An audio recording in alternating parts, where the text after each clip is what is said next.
tim kami ini Najmi. Nah, Najmi depan. Jadi kami ini kebersamaan, semua tim kami kenalkan. Ini Najmi, ini Soraya, ini Refli Harun, ini tim saya juga namanya Rosario, ini Abdul Ghafar lagi, ini Rista. Belakang Tio. Najmi di belakang. Jadi semuanya kita ya, kita buka ya.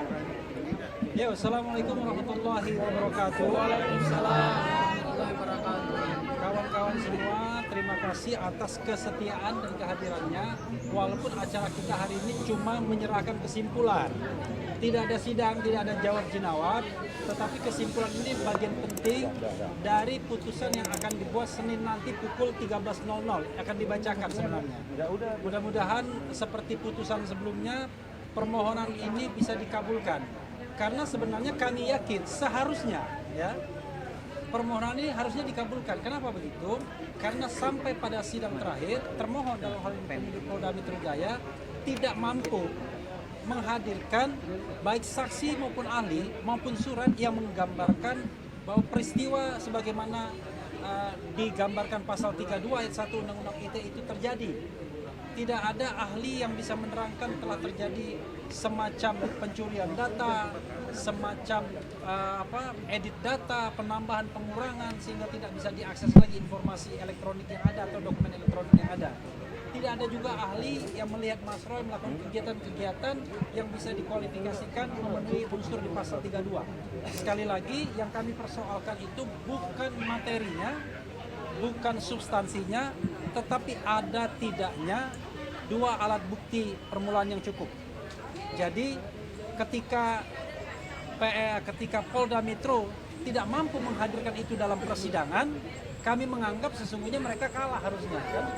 Karena jangan lupa yang namanya sidang ini adalah fakta pengadilan, fakta persidangan. Jangan sampai kemudian fakta persidangan didinai. Kami menantang sejak awal, tolong tunjukkan kepada kami mana saksi, ahli atau surat yang menggambarkan bahwa Mas Roy melakukan tindak pidana sebagaimana digambarkan pasal 32 ayat 1, yaitu orang dilarang untuk mentransmisikan dokumen milik publik atau milik orang lain. Nah, ini yang kemudian kita buktikan bahwa dokumen yang dimaksud masih bisa diakses, accessible, dan kemudian tidak rusak, masih bisa kita lihat, yaitu dokumen ijazah Dian Sandi. Belum lagi nanti kalau kita kaitkan bahwa yang dipermasalahkan apa sih, dokumennya Dian Sandi atau dokumennya Pak Jokowi yang pernah diperlihatkan di Polda Metro Jaya pada tanggal 15 Desember 2025 yang lalu. Nah, banyak hal yang sebenarnya bisa kita share, bisa kita diskusikan, tetapi ada baiknya kita memberikan kesempatan teman kita satu-satu untuk melakukan eksplorasi. Dapur terakhir ya? Siap. As usual. Ristan dulu, silakan. Bang Ristan. Ya, silakan. Ini pengacara Kawakan ini. Ya, silakan Ristan. Ya, Bang Ristan ini soalnya Jadi- turut mendampingi saya semenjak dari Stupa. makasih Bang. Jadi sesuai yang disampaikan Bang Era tadi, kita ini adalah melakukan permohonan pra peradilan. Masalahnya tentang adalah pasal 32 ayat 1. Pasal 32 ayat 1 ini mengenai dua bukti awal permulaan. Apakah pengenaan pasal 32 ayat 1 ini ada dua bukti awal permulaan yang cukup untuk mengenakan pasal tersebut kepada Pak Roy? Nah, tadi sudah disampaikan juga, dan kemarin pada saat persidangan kita sudah mensomir sebelum satu hari sebelumnya. Hadirkan saksi dari penyidik. Ternyata kemarin tidak ada saksi yang hadir. Artinya kita bukan mengorek keterangan, isi keterangan, karena memang itu kalau keterangannya memang pasti masuk kepada pokok perkara. Tetapi nilai pembuktian dari saksi apakah relevan dengan pengenaan pasal 32 ayat 1 tersebut? Itu yang kita inginkan sebenarnya. Ada keterangan dari saksi yang harus dihadirkan kemarin. Ternyata tidak ada saksi. Begitu juga dengan ahli ya banyak pertanyaan yang masalah dokumen elektronik saja. Ini kan masalah tentang ITE. Artinya harusnya dia juga menguasai tentang masalah ITE. Kemarin ditanyakan tentang dokumen elektronik, ahlinya merasa tidak mampu karena bukan ahli ITE. Itu kurang lebih dua alat bukti itu yang mereka tidak bisa menghadirkan. Cuman nanti kalau yang masalah surat nanti mungkin rekan-rekan kami yang menambahkan ya Bang ya. Mungkin dari situ. Oke, terima kasih Ristan. Berikutnya Soraya ya, ini lawyer perempuan kita. Oke, Assalamualaikum warahmatullahi wabarakatuh. Terima Geser ke Bang Roy, Bu.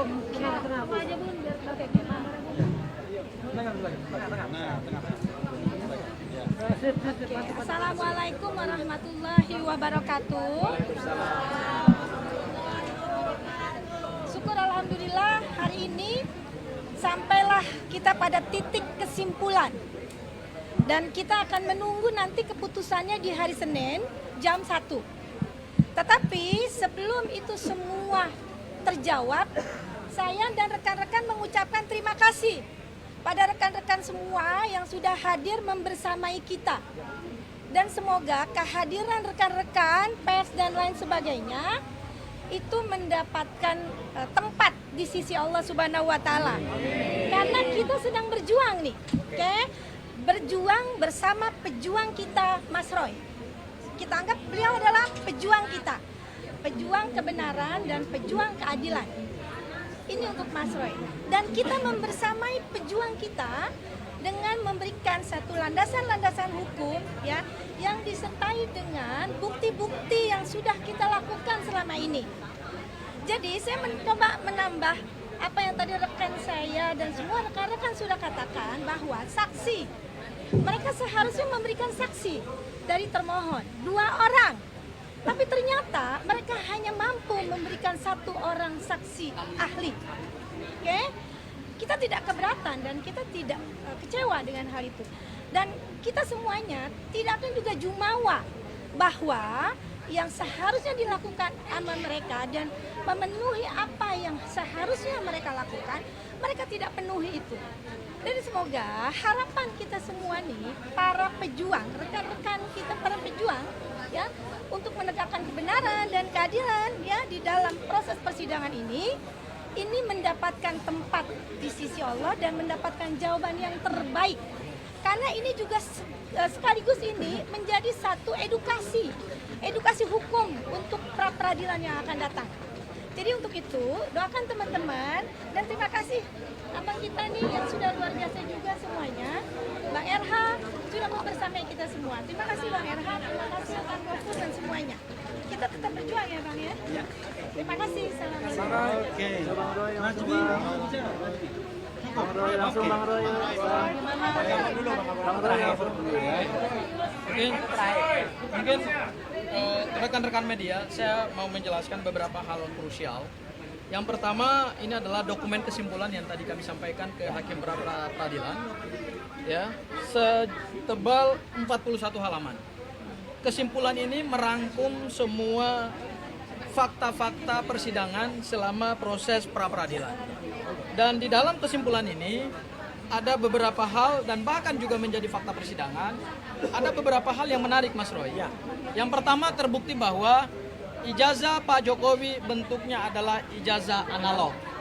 Dan kemarin pada saat pemeriksaan alat bukti termohon ada satu BAP krusial dan satu BAP kunci yang juga dihadirkan sebagai alat bukti, yaitu BAP dari Pak Joko Widodo. Dan saya salah satu anggota tim kuasa hukum yang membaca BAP Pak Joko Widodo. Ada satu keterangan yang menarik dari Pak Joko Widodo. Beliau dalam berita acara pemeriksaan mengatakan bahwa beliau hanya mengakui ijazah analog. Sementara yang diunggah oleh Dian Sandi berdasarkan BAP Pak Joko Widodo yang kemarin dihadirkan sebagai bukti dari termohon, beliau katakan bahwa itu bukan ijazah saya. Hal yang kedua, itu adalah foto dari ijazah. Hal yang ketiga, beliau sebenarnya tidak memberikan izin kepada Dian Sandi untuk memoto ijazah tersebut. Dan hal yang keempat, beliau tidak mempersoalkan. Dan kenapa Dian Sandi tidak ditetapkan sebagai tersangka dalam perkara pasal 32 dan pasal 35 Undang-Undang ITE? Karena ternyata pernyataan Pak Jokowi sendiri yang mengatakan bahwa dia tidak merasa dirugikan. Nah, pasal 32 kita sebenarnya sedang membicarakan satu dokumen elektronik, dan dokumen elektronik tersebut diunggah oleh Dian Sandi dan oleh Pak Joko Widodo sendiri dalam berita acara pemeriksaannya. Meskipun ini materi lah, tapi karena kemarin dihadirkan, ini dalam rangka juga kita ingin meng-cross check dengan penggunaan unsur pasal 32. Ternyata itu bukan dokumen elektroniknya milik Pak Joko Widodo. Kenapa terhadap pasal 32, pasal 310, 311, kenapa juga disisipkan pasal 32 dan pasal 35? Ini kan sesuatu yang tidak relevan. Sesuatu yang terkesan terlalu dipaksakan, dan bukan ini terkesan lagi, sesuatu yang terlihat dipaksakan. Lo yang punya ijazah aja mengatakan dalam berita acara pemeriksaannya kemarin dihadirkan dalam fakta persidangan, itu bukan dokumen elektronik milik dia. Terus dokumen elektronik yang dikatakan bahwa diubah-ubah, dipotong-potong, itu punya siapa? Kalau itu bukan punya Pak Joko Widodo, kenapa Pak Joko Widodo melaporkan pasal 32 dan pasal 35? Inilah sesuatu bentuk penyeludupan hukum luar biasa. Itu hal yang pertama. Ya, itu kami sudah sampaikan dalam kesimpulan. Hal yang berikutnya lagi adalah terkait dengan pokok persoalan kami dalam pra-peradilan ini adalah kami menguji dua alat bukti permulaan yang cukup. Berdasarkan kesimpulan kami yang kami gali dari fakta persidangan, ternyata penyidik Polda Metro Jaya menetapkan Mas Roy itu dalam dua peristiwa pidana. Pertama pencemaran dan fitnah, dan kedua adalah pelanggaran Undang-Undang ITE atau cyber, kejahatan cyber, 32 dan 35. Ternyata alat bukti surat dan saksi ini dicampur aduk. Saksi-saksi untuk kejahatan pencemaran nama baik dan fitnah seolah-olah dianggap juga memenuhi syarat untuk pasal 32 dan pasal 35. Dan satu lagi untuk bukti surat misalnya.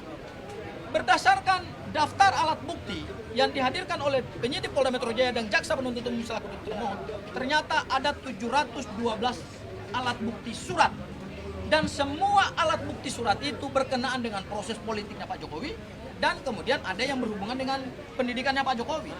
Tidak ada satupun bukti elektronik yang disita sebagai barang bukti maupun alat bukti yang berkenaan dengan penggunaan pasal 32 dan pasal 35.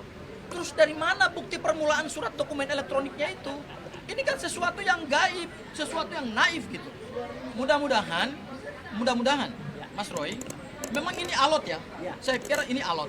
Dan permohonan pra peradilan yang kami kedua ini memang sangat alot sekali. Kenapa? Karena kita bicara soal pokok perkara, ya. Meskipun bedanya sangat tipis sekali antara membicarakan pokok perkara dan kemudian membicarakan aspek formil. Tapi kami sungguh yakin mudah-mudahan hakim dengan kecerdasannya, karena asasnya adalah ius quoria novit, yaitu kita serahkan pada hakim karena hakim tahu hukum. Mudah-mudahan hakim jeli untuk kemudian memilah mana pembuktian material dan kemudian mana pembuktian formil.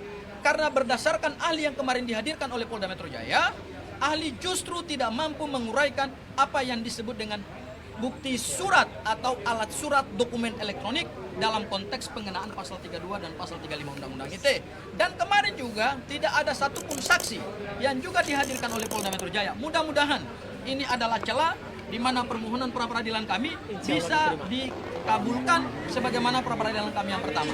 Dan Mas Roy, tidak mendahului Bang Refli juga, saya ingin men-spill dikit aja bahwa kemarin kami juga sudah mendaftarkan permohonan pra peradilan yang ketiga, sudah keluar nomor registrasi perkaranya, sudah ditunjuk hakim tunggal pra peradilannya, sudah keluar juga jadwal persidangan pra peradilan ketiga. Terkait dengan apa, saya belum bisa menyatakan. Mungkin nanti secara resmi akan disampaikan oleh Bang Refli Harun pada saatnya nanti waktu yang tepat. Tapi intinya kami juga sudah memohonkan permohonan pra peradilan yang ketiga, dan ini tidak nebis in idem.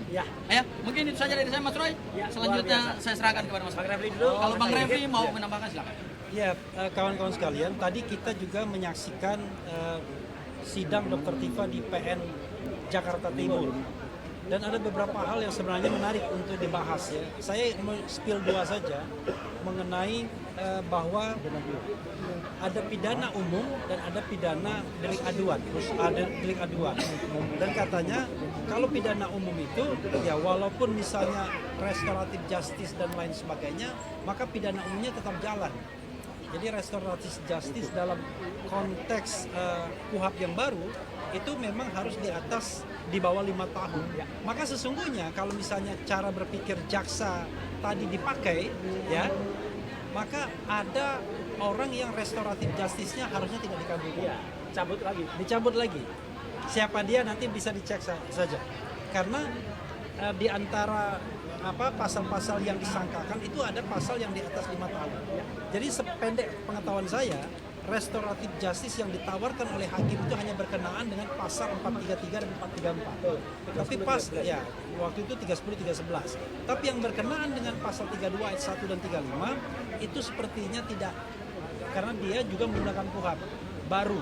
Dia kutip pasal 79 ayat 5 dan lain sebagainya. Ini kan dalam konteks tadi SP3-nya dicabut katanya, itu tidak menghilangkan laporan polisinya dicabut kemudian diterbitkan SP3, tidak menghilangkan hak negara untuk menuntut. Itu klaim dari jaksa. Kalau klaim itu mereka gunakan dengan prinsip equality before the law, maka sesungguhnya mereka yang mendapatkan restoratif justice kemarin, kalau misalnya ada ancaman hukumnya lebih dari 5 tahun itu nggak bisa, tidak berlaku. Itu satu. Nah, yang kedua yang saya juga catat adalah soal perbuatan berlanjut. Ini kan jadi dilematis. Misalnya Dr. Tifa dikatakan karena kontennya itu masih ada. Kontennya masih ada dan kemudian masih berlanjut katanya, masih bisa diakses orang. Pertanyaan saya adalah, seandainya Mas Roy atau Dr. Tifa menutup konten itu misalnya, kalau dia punya akses sendiri, apakah kemudian akan tidak dikatakan menghilangkan barang bukti? Jadi aneh kan jadinya. Ya kan?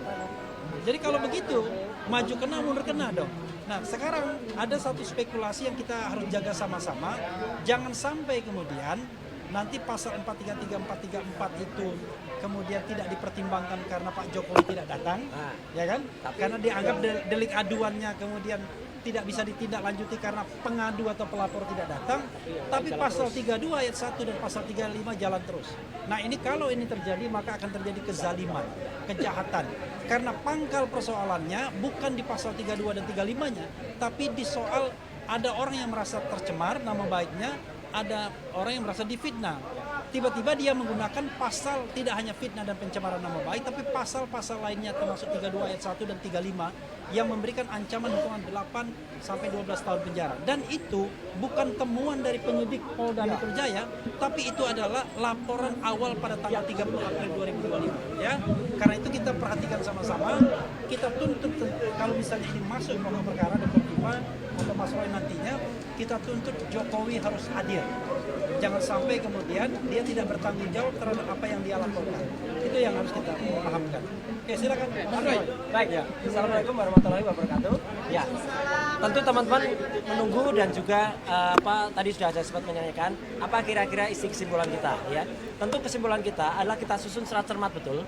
Insya Allah apa yang terjadi atau apa yang sudah berhasil pada saat pra peradilan yang pertama, yaitu tentang kita berhasil ya membuat yang namanya penangkapan, penahanan dan penggeledahan itu menjadi tidak syah. Nah, itu akan kita ulangi lagi insya Allah pada saat pra peradilan yang kedua ini, yaitu apa? Pencantuman pasal 32 Undang-Undang ITE ayat 1 itu insya Allah juga tidak sah. Karena apa? Karena ada beberapa fakta di persidangan yang sudah terungkap.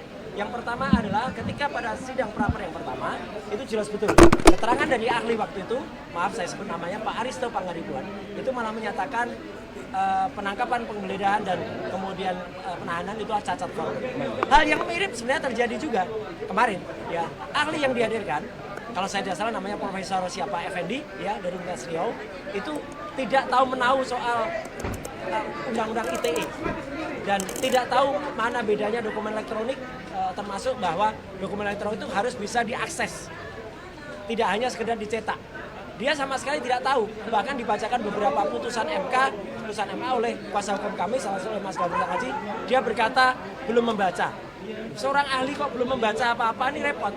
Bahkan dia mengatakan keterangan dia bisa jalan terus tanpa ada saksi. Ini fatal banget. Harus ada saksi fakta yang kemudian melihat saya melakukan tindakan yang melanggar Undang-Undang nomor 32 ya, Undang-Undang nomor 11 tahun 2008 khususnya di pasal 32 itu yang saya merusak.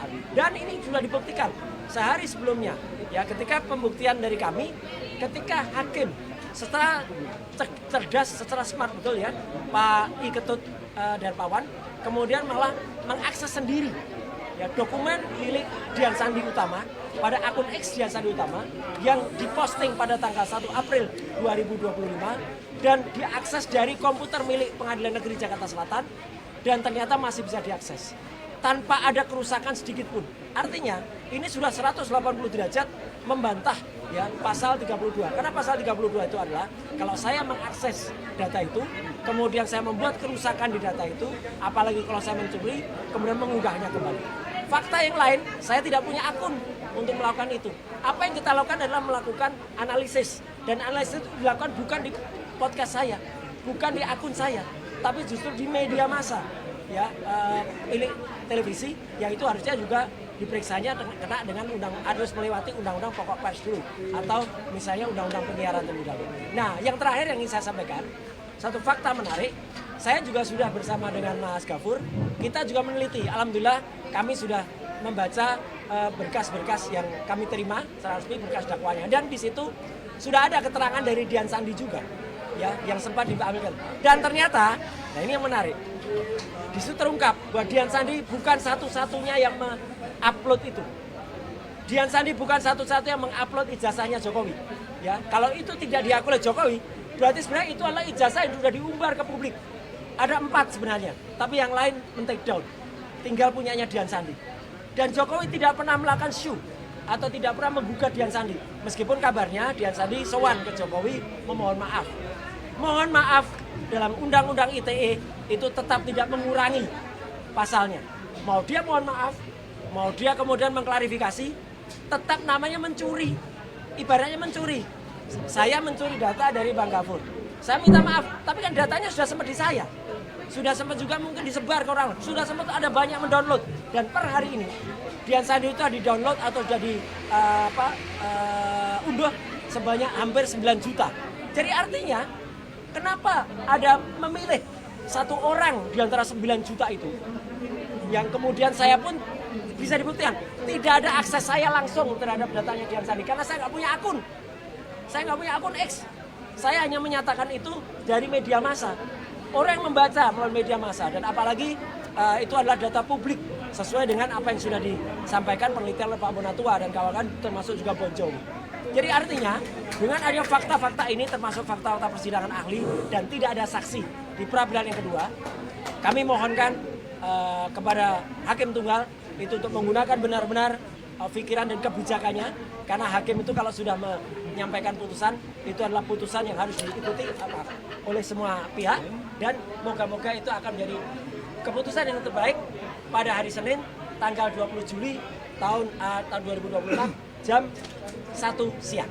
Dan sedikit saya tambahkan, kami juga sudah kemarin, kami sudah memasukkan pada hari Kamis permohonan pra-peradilan yang ketiga. Dan pra-peradilan yang ketiga ini, insya Allah kalau itu insya Allah akan juga kita memperoleh hasil yang sama seperti pra-peradilan yang pertama. Kenapa? Saya nggak bisa bocorkan apa permintaan kita, tapi permintaan kita tuh ada hubungannya memang dengan pra-peradilan yang pertama. Tentu teman-teman bisa melihat itu. Jadi moga-moga kasus ini segera bisa kita menangkan dengan baik dan tidak perlu ada pengganggu-pengganggu lagi, ya, pengganggu yang kemudian merecokin sidang ini, termasuk seperti sidang pertama ada penyusup yang datang, kemudian tidak perlu lagi ada orang yang ikut. Sebenarnya yang melaporkan selain Pak Jokowi itu kan ada Lecemanan, ada Maret Samuel Sweker, dan ada juga Adi Kurniawan. Itu pun sudah tidak jalan lagi, sudah gugur. Jadi kalau sudah gugur, mereka nggak bisa lagi kemudian datang dan kemudian juga untuk mengaku-ngaku, oh saya kuasa hukum ini, kuasa hukum ini. Anggap saja kafilah berlalu.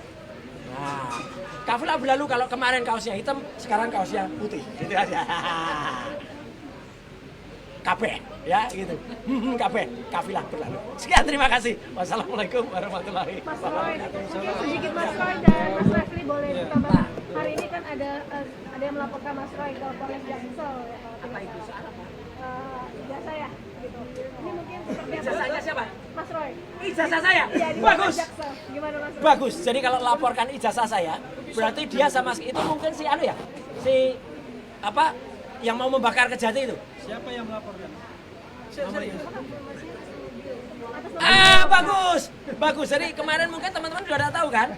Jadi artinya apa? Saya kemarin sudah berhasil juga ya. Jadi cerah jelas. Ini ijazah asli saya. Kopi. Itu Resmi. ya? ini kopi dari asli, ya, yang kemarin yang asli saya bawa, kemarin fresh betul dari UNJ. Jadi artinya sah resmi Universitas Negeri Jakarta sudah kemudian menyerahkan dan tidak ada kesalahan apapun. Karena saya hanya, mungkin kalau dikatakan salah, nggak salah. Saya hanya kemudian baru mengambil ijazah kemarin. Dan saya mengambil itu kemarin setelah UNJ itu digeruduk ya, oleh rombongan yang nggak jelas, yang punya legal standing, dan memaksa ketemu perwakilan rektor. Ya. Dan saya diterima oleh wakil rektor kemarin, dan beberapa profesor. Dan itu nanti ada rekamannya semua, apa yang kita obrolkan kemarin. Jadi kita tunggu saja ya apa yang dilaporkan itu, dan maka konsekuensinya adalah mereka-mereka yang melaporkan kalau tidak terbukti harus bertanggung jawab. Dan sekali lagi ini saya tunjukkan, kemarin mungkin belum saya tunjukkan. Anda bisa baca berapa IP kumulatif saya, 3,86, dan tidak ada nilai lain selain A dan B. B saya hanya 2 dibandingkan dengan keseluruhannya A. Ya, saya IPK-nya bukan 2, tapi 3,86, dan itu predikatnya adalah sangat memuaskan. Jadi clear ya. Jadi nggak apa-apa, Bill, silakan laporkan. Dan kalau Anda tidak cabut laporan itu nggak apa-apa. Saya justru akan melakukan juga upaya hukum yang lain. Ya, gitu. Itu saya kira ya. Itu siapa mungkin Mas Roy kenal nggak? Apa? Dengan Bill itu siapa? Ya kalau Bill yang sesuai yang saya kenal adalah orang yang pertama kali justru membuat ricuh ini, yaitu namanya Taufik Bilfakih, Ketua Harian Ceboker Nusantara. Ya, dan dia bekerjasama dengan orang namanya Richard Hutajulu. Richard Hutajulu yang pertama kali dia mungkin terlalu iseng, dan nanti akan kita ungkap. Saya bersama seorang podcaster terkenal. Saya nanti akan podcast Richard Hutajulu itu sudah punya mensrea, sudah punya niat buruk. Karena insya Allah saksi saya akan mengatakan Richard itu pernah bilang kepada teman saya ini bahwa dia akan membuat gaduh suasana ini, bahkan akan melakukan sesuatu ya terhadap saya. Nah, bahkan dia niatnya buruk banget. Nanti akan ada, saya nggak boleh mendahului ya. Itu aja ya. Mas Roy saya tambahkan sedikit. Apa ya? Ya. Terkait dengan laporan terhadap Mas Roy dalam dugaan mungkin ijazah palsu. Ya. Karena kalau berhubungan dengan ijazah itu cuma satu dugaannya, Ya, tahu. yaitu adalah dugaan tindak pidana pemalsuan dokumen. Sementara dokumen yang dimiliki oleh Mas Roy ini adalah dokumen yang sah, didapatkan dengan proses akademik yang sah. Nah, saya sebenarnya mengharapkan kepada yang melaporkan, kalau bisa pikirkanlah langkah tersebut, karena tentu akan berdampak hukum Ya, luar ini biasa. dia mau Ya? curang. Dia mau curang supaya dia laporkan dulu. Tapi nggak apa-apa. Itu gampang, Oke. gampang mematahkannya. Oke. Ya. Mungkin Pak Refli Atau tambah. kemudian yang kedua Mas Roy begini, Ya. atas laporan tersebut tentu kami sebagai tim kuasa hukumnya Mas Roy kalau memang dipaksakan naik terus, ya sudah akan kami hadapi. Oh, iya. Dan tentu untuk membela kepentingan hukumnya Mas Roy di bawah koordinator Bang RH, tentu kami akan juga mengambil langkah-langkah hukum. Ya. Begitu ya Bang RH Kita ya? tunggu pasal dia apa, dan pasal nggak boleh dilaporkan balik adalah kalau pasalnya adalah sama. Tapi kalau pasalnya berbeda atau apa, tentu kita akan bisa laporkan. Oke Mas Roy. Mantap. Ada tambahan? Cukup ya? Ya, cukup ya. Oke, terima kasih ya.